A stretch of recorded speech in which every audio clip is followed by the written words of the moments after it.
As the resonant tones of the temple gong echoed through the grounds, the disciples gathered once again, their minds still pondering the teachings of the five skandhas.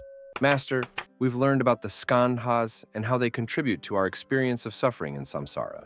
But I sense there's more to understand about how these elements interconnect and perpetuate the cycle of rebirth. Can you enlighten us further? Indeed, Ananda, you've touched upon a profound truth.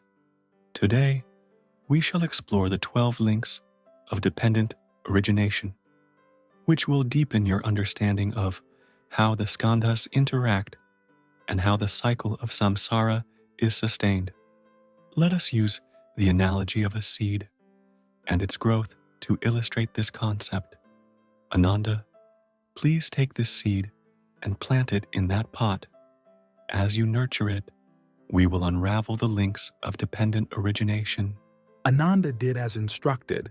As days turned into weeks, the disciples nurtured the plant, watering it diligently and ensuring it received ample sunlight. The disciples grew increasingly curious, waiting for the moment when their teacher would share his insights. Finally, one morning, the Buddha turned to his students with a warm smile. I believe you are now ready to delve deeper into the teachings. Let us use this growing plant as a living illustration of the 12 links of dependent origination.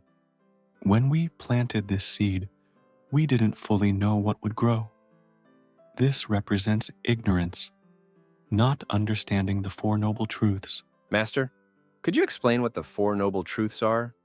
In time, I will explain the Four Noble Truths in detail.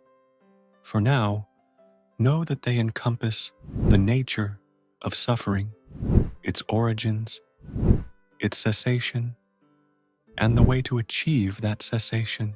The Buddha smiled and continued the conversation, leaving Ananda and the others eager to explore the Four Noble Truths in the next lesson. Your decision to water the seed and place it in sunlight represents formations.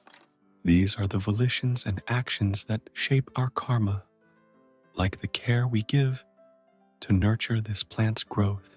Seeing a look of confusion on some of the disciples' faces, the Buddha paused to elaborate. Let me explain karma, as it's crucial to understanding formations. Karma is the law of cause and effect in our actions.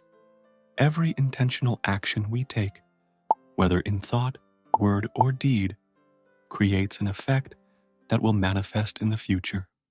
Just as the care you give to this plant will determine its growth, the karma you create through your actions will shape your future experiences and rebirths.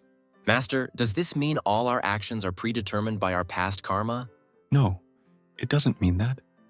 Just as the care you give to this plant will determine how it grows, the actions you take in life, what I call karma, will influence your future experiences.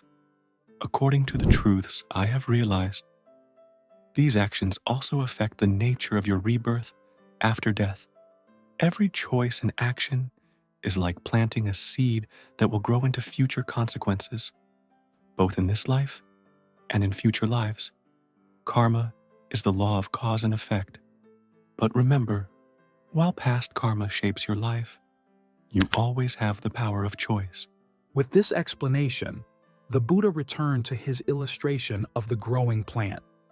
The concept of karma now woven into the disciples' understanding of formations and the chain of dependent origination.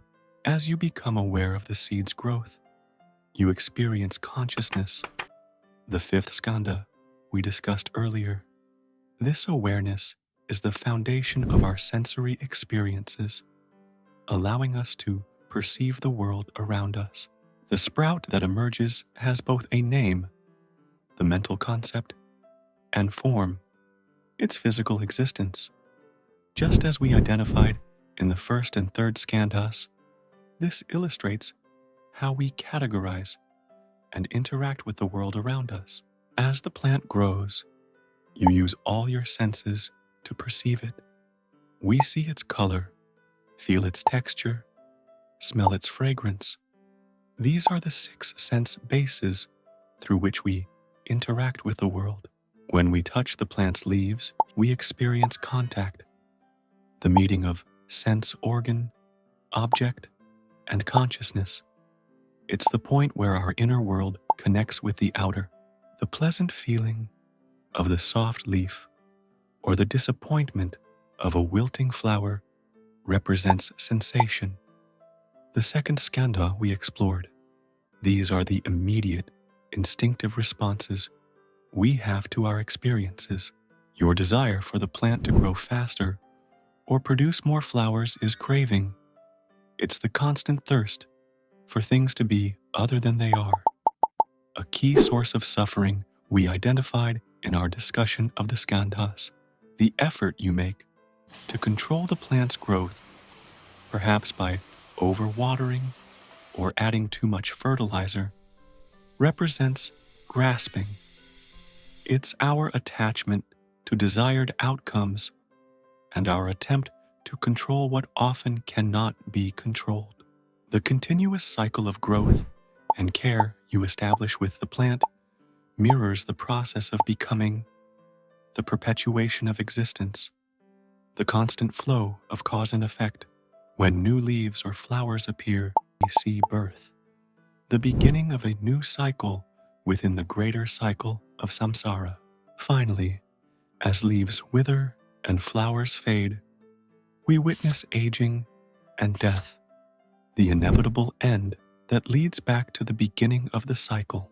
As the Buddha concluded, Ananda and the other disciples sat in contemplative silence, seeing how the 12 links connected to their earlier lessons on the skandhas and samsara. When we remove ignorance through wisdom, we can stop this cycle and move towards liberation. But Master, how can we use this knowledge in our daily lives? An excellent question. By being mindful of these links, you can observe how your thoughts and actions contribute to your experiences. For instance, when you feel a craving arise, you can pause and reflect on its origin and potential consequences.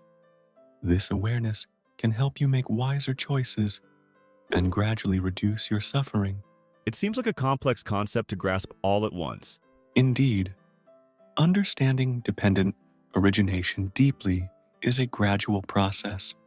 Start by observing the more obvious links in your daily life, how your sensations lead to cravings, or how your actions create new conditions. As your mindfulness grows, you'll begin to see the subtler connections. As the disciples departed, Ananda whispered a silent thank you, feeling a deep connection to all things and a growing understanding of the path to liberation. Thank you for watching. Don't forget to like and subscribe for more videos.